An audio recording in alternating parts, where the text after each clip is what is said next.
क्या आप जानते हैं कि महाकुंभ मेला हर 144 साल में एक बार होता है? और इस साल का महाकुंभ मेला क्यों इतना खास है? साथ ही एक आईआईटी इंजीनियर जिसने अपना करियर छोड़ आध्यात्मिकता की राह चुनी, आज महाकुंभ मेले में लाखों श्रद्धालुओं के बीच चर्चा का विषय बन चुके हैं। कौन है ये आईआईटी बाबा? जानने के लिए इस वीडियो को अंत तक जरूर देखें।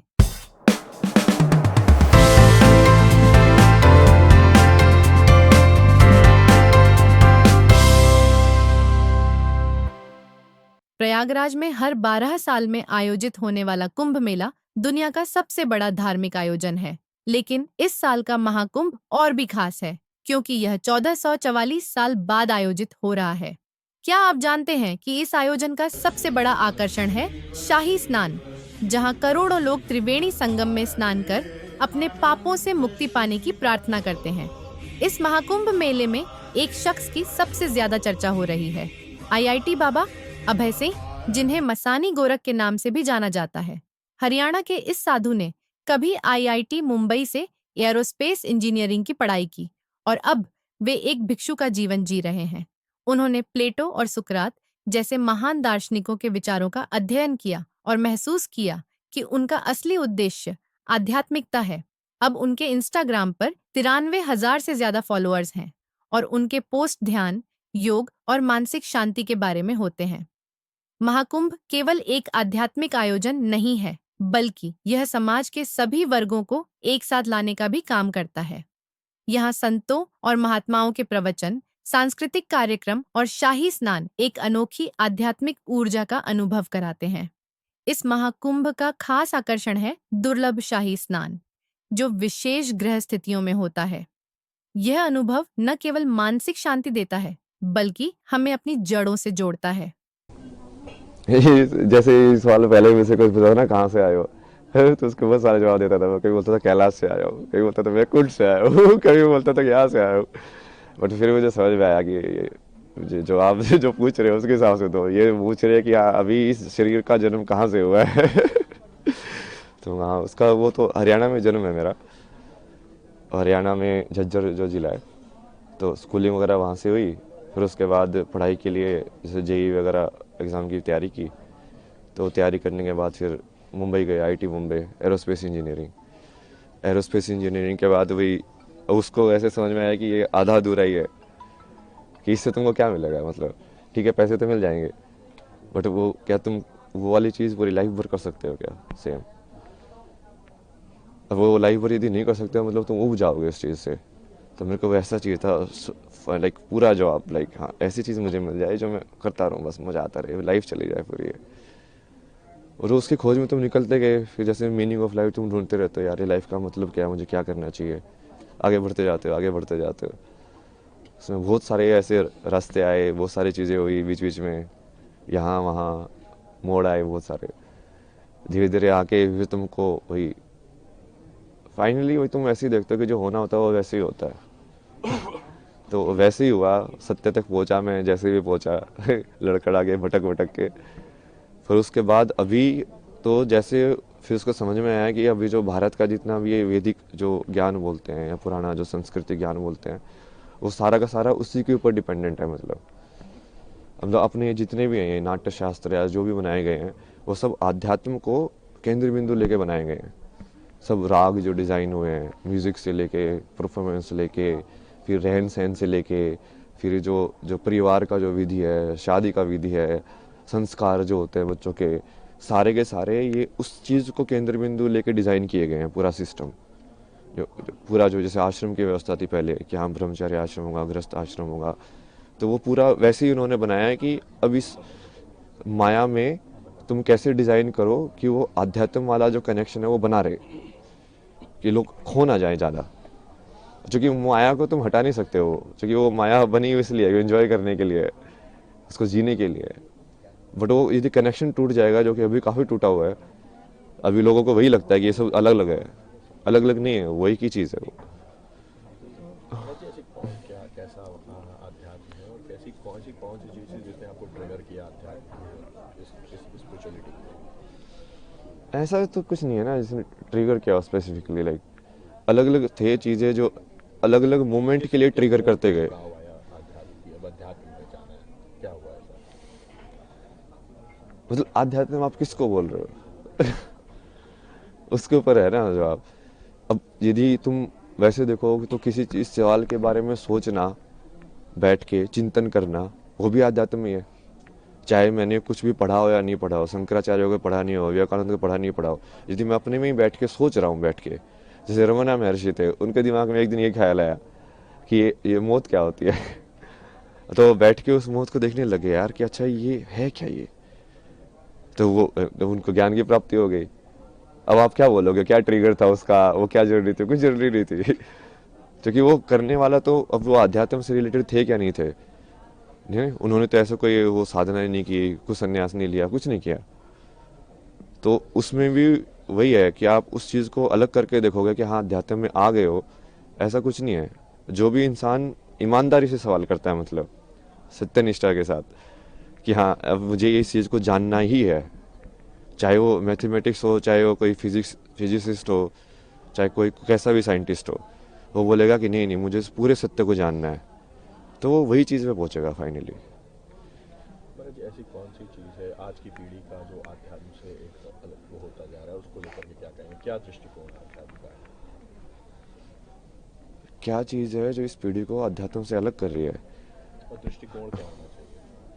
दृष्टिकोण तो यही होना चाहिए कि ये सब उसी के ऊपर ही बेस है, कि जो बेस है वो आध्यात्म ही है। जो जिस चीज़ को तुम, जहाँ पे हम जी रहे हैं उस जिंदगी में, यदि तुम्हारे पास यही सवाल नहीं आया कि मृत्यु के बाद क्या होना है मेरा, और ये मैं जन्म से पहले क्या था, मैं कुछ था कि नहीं था, तो इस सवाल के बारे में तो सोचोगे ना। बुद्ध को यही तो सवाल आए दो चार, लाइक ये बूढ़ा क्यों होता है, ये इंसान मरने के बाद क्या होता है, ये मृत्यु क्या होती है। अब आप सोच के देखो मृत्यु क्या होती है। अब आप सोचोगे, चिंतन करोगे, आपको समझ में आएगा यार इसका जवाब कहाँ मिलेगा। फिर आप ढूंढोगे कि अच्छा तू दे सकता है इसका जवाब, तू दे सकता है इसका जवाब। मान लो सेटिस्फाई हुआ, आपको समझ में आया कि हाँ ये जवाब है, नहीं तो जो आप उसको जो पद्धति है उसको फॉलो करोगे कि हाँ अच्छा इसको ऐसे जवाब इसका पाया जा सकता है। तो उसके वही बहुत सारे तरीके हैं, बट वो हर चीज़ वही से रिलेटेड है। आप सेम चीज़ लाइक क्रिया योगा में मैंने लोगों का एग्जाम्पल भी दिया ना, कि ब्रह्म ज्ञान की प्राप्ति तो विराट कोहली के भी हो सकती है। वो बिना अपनी चित्त की मेमोरी को यूज़ करके एक शॉट खेल के दिखा दे, सिर्फ उस मोमेंट में रह के, कि उस टाइम पे उसको मसल मेमोरी यूज़ नहीं कर रहा है वो, कि हाँ ऐसे बोला ही तो मुझे ऐसे शॉट खेलना है, क्योंकि जनरली मसल मेमोरी यूज़ करते हैं, रिफ्लेक्स में होता है सब कुछ। बिना रिफ्लेक्स यूज़ किए उस प्रेजेंट मेमोरी में रह के यदि वो मूवमेंट कर सकता है तो वो क्रिया योगी बन जाएगा। ऐसे डांसर लोग भी कर सकते हैं कि यदि उस पूरी मूवमेंट को वो एम्बॉडी करे, पूरा चेतना के अंदर आए कि हाँ मेरा हाथ ऐसे घूम रहा है, पूरा देखेंगे हाँ वो क्रिया हो कैसे रही है, तो वो भी क्रिया योगी बन सकते हैं। तो ये कोई ऐसा नहीं है ना कि वो असली ज़िंदगी से सेपरेट है, ये एक ही चीज़ है। वो बस आप कितने डेप्थ में उसको देखना चाहते हो उसके ऊपर है। अभी हम पूरा सुपरफिशियल उसमें देख रहे हैं, और इसके भी बहुत सारे कारण हैं। मतलब ये पश्चिमी सभ्यता का असर है। अब ये सुबह जैसे वो फ्रांस में एक थी, उनसे बात हो रही थी, वो यही बता रहे थे कि वहाँ पे तो लोग बहुत क्लोज्ड है, मतलब, और वहाँ पे लोगों को इन सब चीज़ों में इंटरेस्ट नहीं होता है। लाइक सब इंडिविजुअलिटी में और लाइक मटेरियलिज्म को और के चक्कर में पड़े रहते हैं, जो थोड़ा बहुत असर हमारे ऊपर भी हो गया है। क्योंकि वो अब हम हमारे पर वो राज करके गए, तो हमारे अंदर इन्फीरियरिटी कॉम्प्लेक्स आ गया कि इनके अंदर कुछ तो बढ़िया होगा जिसकी वजह से ये हमसे पावरफुल बन पाए। तो हम फिर वो चीज़ को उसके पीछे पड़े हुए कि इनके पास जो था हम भी वही चीज़ सीखें। ताकि वो चीज़ रिपीट ना हो। लेकिन वो सही अप्रोच नहीं है, क्योंकि उनकी हालत देखो ना, यूएसए के अंदर 50% लोग मेंटल हेल्थ प्रॉब्लम्स में हैं। अब क्या हो, ऐसा बनना चाहते हो आप, ऐसा बनाना चाहते हो देश को? महाराज जी, विदेशी जो होते हैं वो आध्यात्म की ओर आ रहे हैं, हमारे यहाँ आ रहे हैं, लेकिन जो हमारे लोग हैं वो कहीं ना कहीं विदेशी परंपरा को अपना रहे हैं, ऐसा क्यों? ये ना उसकी वजह से हो।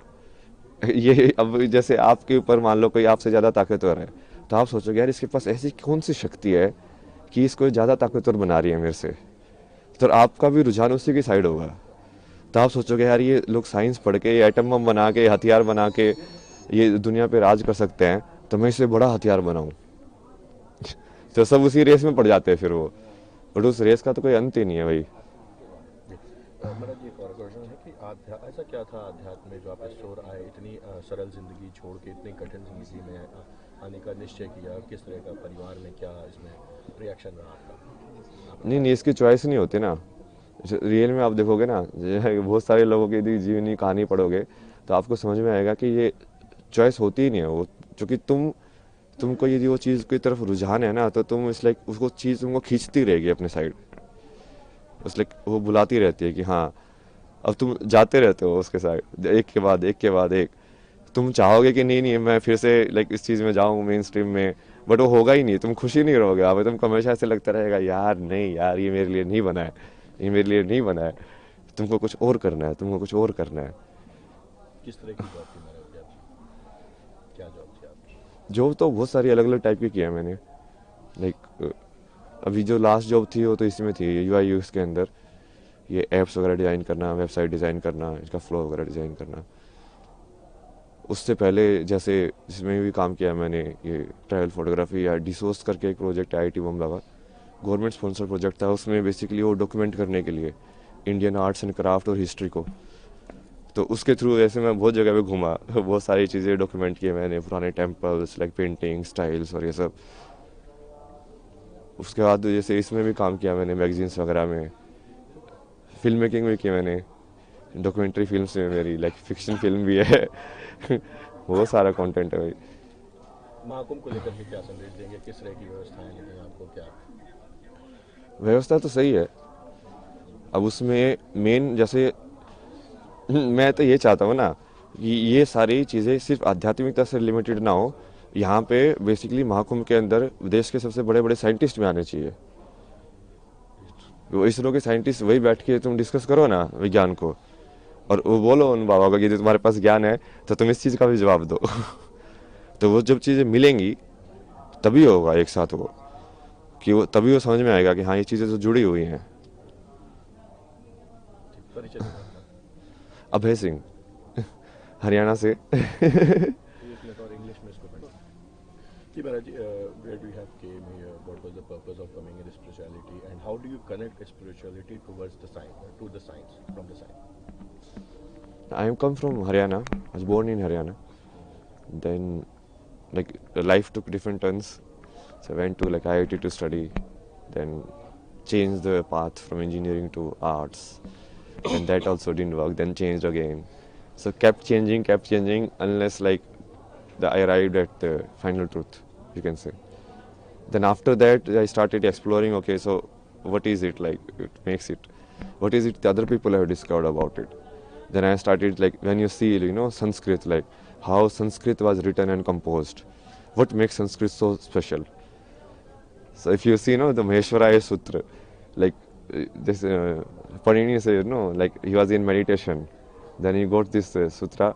It's like the Damru of Shiva, like Shiva gave him this, which is the base of the Sanskrit language. Then how it is composed, like with respect to grammar. So all of this knowledge, like it should be combined. It's not like separate, like like linguistic is like they're like this is a linguist guy, this is a spiritual guy, this is a Baba guy. No, because earlier the Rishi used to do both actually, and that was the method of doing it. Like if you study Ramanujan, like his math equation come from like Devi only. The same with me only. Like I only do Bhakti of Shiva. All of my knowledge, like whatever I study like very less. Only some diagram I see. Okay, this is it. Then I understand it. Like Mahadev tells me, okay, like this is how it works. So that is the real way of doing it. What was the main thing that triggered you into spirituality? You can say like the quest for the answer, quest for the knowledge. It took different forms in outside. Like initially you are searching for the like meaning of life, to do what is like substantial in life. But then you shift. Then it was like then you are going through like mental health problem. Then the question was like how mind works.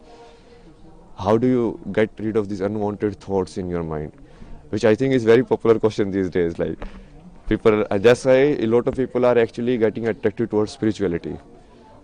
Not towards like getting moksha, but towards like, okay, how do I actually calm my mind and reduce my anxiety and all of that, which is fine also. But then you have to connect it to the root also. Like what is the base of it? Why so many techniques and meditation techniques are there? It's not just to calm your mind. It's basically there's a different like motive to it. and what is that motive, and why is that motive so important that so many people have done and given their entire life to it. You have lived a so smooth life and came into hard life. How was your experience and what you're experiencing here only? No, I won't say like that was smooth and this is hard, because what seems hard for you from outside, it might be a natural tendency for me. Like sleeping outside in cold, it might not see it as hard, no. I might see like sleeping in a closed Delhi place where there is no air, polluted air, no light coming. You don't even know when sun rises, sun don't rises. That I will consider hard, because then you have completely lost connection with the environment. Now here at least you are with the nature, so it's much better, much easier than staying in completely closed cities and like that life. So it's a perspective. Like that was hard and like this is like easy, or like that was easy, this is hard. For me, it's like same only. You was an aero engineer, which is so viral. So, what did that help you to connect with spirituality or astrology or anything else? Not really, but it does develop your logical thinking, reasoning capabilities. Like because when you study science, your reasoning capabilities increase, right? Your IQ, that we say. But then when you do like arts and everything, your EQ increases, your emotional quotient. You become more empath. Like when you are doing some story, like I have done like documentary projects on Kota. So there you go and you talk to the students there, and then you try to connect with their emotions of like why do they study, why do they commit suicide, what is the pressure on them. So that requires your EQ. So you need to develop both. What was the time when you came to spirituality and did you take Diksha or anything else? Who's your guru? And that's why I'm saying no, it's not like I came into spirituality in a sense. It's like you arrived at the answer, and then I start doing it intentionally. Initially, you don't know the answer. Obviously, that's why you are searching. If you already know the answer, why would you search? So initially, you don't know the answer, but after knowing the answer, or after experiencing the answer, the much better words, then you like start seeing, okay, what is the scope of it, how far it extends, how many different ways it can be done, and then you start reading all of these different forms.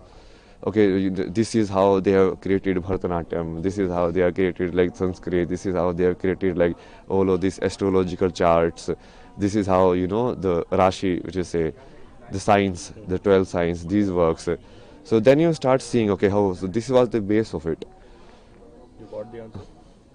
Yeah. What was the answer? Answer to what? Moksha or anything? No, moksha you cannot Which you see. were searching. See, moksha is finally basically when there is no body. Right now, it's not complete liberation in a sense. Complete liberation means that you are not in this world. You are liberated. Right? So you won't take birth only. If you don't have any karmic attachment to the world, then you will just go back. So that will happen in the end, like complete moksha that you are saying, complete mukti, like liberation. Thank you. Your name, please? Abhay Singh. तो क्या आप इस महाकुंभ मेले का हिस्सा बनने की योजना बना रहे हैं? और आईआईटी बाबा की कहानी से आपने क्या सीखा? हमें नीचे कमेंट में जरूर बताएं। अगर ये वीडियो आपको पसंद आया हो तो इसे लाइक करें, अपने दोस्तों के साथ शेयर करें और हमारे चैनल को सब्सक्राइब करना न भूलें।